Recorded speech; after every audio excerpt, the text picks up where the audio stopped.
دي سمارت ووتش، ودي سمارت باند، حتى دي ابل فيجن برو، وتقريبا اغلبكم عارف تعمل ايه. لكن ده بقى سمارت رينج، الخاتم الذكي، وده تقريبا اغلبكم ما يعرفش بيعمل ايه. طب ما تيجي نعرف بيعمل ايه؟ يلا بينا.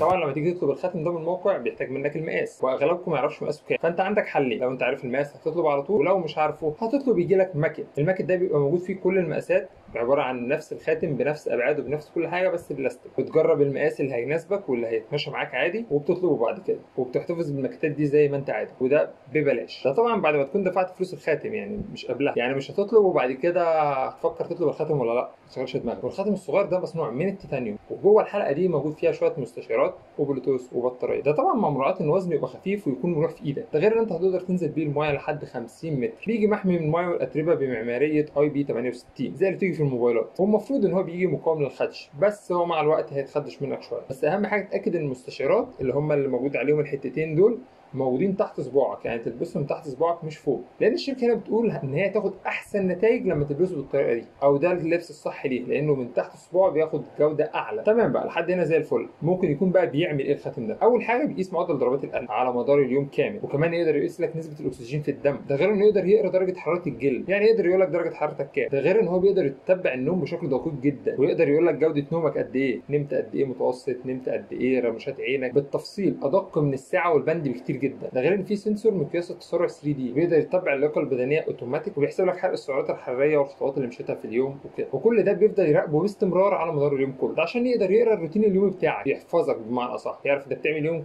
كل يوم كذا كذا كذا من خلال المراقبه المستمره على مدار اليوم. وكمان عشان يقدر ينبهك لو في وقت مثلا انت مجهد فيه بزياده، يقول لك لا تريح شويه. لو عايز ينبهك ان انت تقوم تتنشط شويه، هو بيديك نصايح لوحده اوتوماتيك. نيجي بقى لاهم حاجه، البطاريه عندنا في الخاتم ده بتقعد معاك تقريبا من رينج من 4 ايام ل 7 ايام على حسب مجهودك. يعني كل ما تعمل مجهود اكبر المستشعر هيقرا اكتر، كل ما المستشعرات هتشتغل اكتر فالبطاريه هتخلص بسرعه. فانت تعرف اوتوماتيك لو البطاريه خلصت 4 ايام يبقى انت كده بتعمل مجهود كبير جدا. لو البطاريه قعدت معاك 8 9 ايام يبقى انت كده ما بتتحركش، وهي بتشحن في ساعه ونص تقريبا. ده غير ان علبه الشحن اللي بتيجي مع الخاتم بتديك لحد 18 شحن، يعني تقريبا تقدر تستخدم الخاتم ده بمعدل ايام 150 يوم تقريبا بكل ده بنفس الشحنه. وكمان تقدر تشحن العلبه بشاحن USB-C. هو صحيح علبه الشحن حجمها كبير شويتين، لو كانت مثلا قد علبه الايربودز كده تبقى حاجه صغيره تقدر تشيلها بسهوله، بس هي اكبر شويتين، فاللي هي كبيره سيكه بس شغاله. يعني الطبيعي ان الخاتم بيبقى مربوط بالموبايل عن طريق ابلكيشن، وبيعمل مزامنه للبيانات على طول باستمرار. بس المميز جدا ان انت مثلا لو التزامن ده وقف، او مثلا فصلت الخاتم عن الموبايل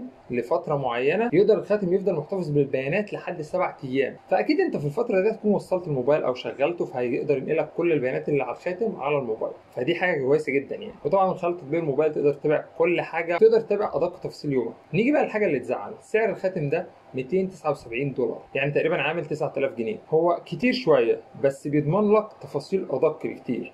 طبعا التفاصيل دي مش طبيه 100%، يعني انت ما تعتمدش عليها ان دي حاجه طبيه 100%، بس هو هيبقى تنبيه بنسبه ادق بكتير من البند او الساعه، ومقارنه باسعار الساعات فهي مناسبه شويه. فانا رايي لو انت محتاج حاجه غير الساعه عشان التشتيت، عشان الاشعارات اللي كل شويه تجيلك تقعد بقى تشغلك وبتاع والكلام ده، فانت تجيب الخاتم هيقيس كل الحاجات دي وانت مكبر دماغك من اي اشعارات او اي حاجه بتجيلك. مع اني متاكد ان محدش بيهتم بالحاجات الصحيه دي في حاجه، واللي سبب نجاح الساعه والبند والكلام ده اللي هي الحاجات الاضافيه، الاشعارات، انك تقدر ترد على رسائل الواتس، انك تقدر ترد على رسائل الفيس، الحاجات دي كلها هي اللي نجحت الساعه والبند. المهم رابط الموقع هسيبه لك تحت في الديسكربشن لو حابب تاخد فكره يعني. وبالمناسبه سامسونج شغاله على خاتم زي ده، بس حسب التسريبات ان هو هينزل خلال السنه الجايه. طبعا لما شركات الموبايلات المشهوره تعمل حاجه زي كده الموضوع هيبقى ينتشر شويه، بس ما اعتقدش ان هو هينجح نجاح كبير لان اغلبكم ما بيهتمش بالصحه. دي كانت كل حاجه، ما تنساش تعمل لايك وسبسكرايب للقناه، فولو الانستجرام بيج.